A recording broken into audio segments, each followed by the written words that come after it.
கொடுத்தார். அவரால் செய்யக்கூடாத காரியம் எதுவுமே இல்லைங்க.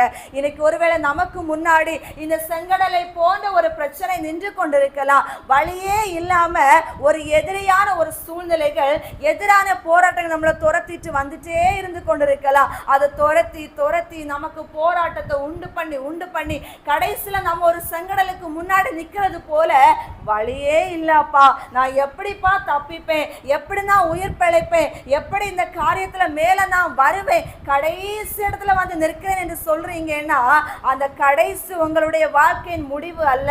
அந்த கடைசி உங்க வாழ்க்கையில தேவன் மகிமையான காரியங்களை செய்ய போகின்ற ஆரம்ப புள்ளி என்று நினைத்துக் கொள்ளுங்கள். அல்லேலூயா.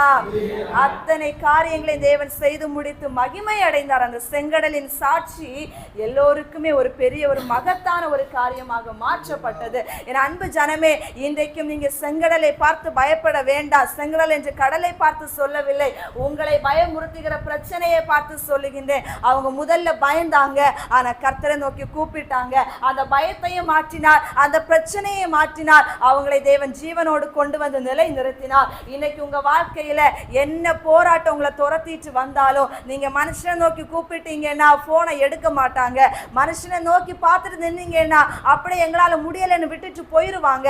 ஆனா அந்த நேரத்துல கர்த்தரை நோக்கி கூப்பிட்டீங்கன்னா, உங்களுக்காக அவர் எந்த இடத்துல எதை திறக்க வேண்டும், உங்களுக்காக யாரை கொண்டு வந்து நிறுத்த வேண்டும், உங்களுக்காக யாரிடம் பேச வேண்டும் என்று அவர்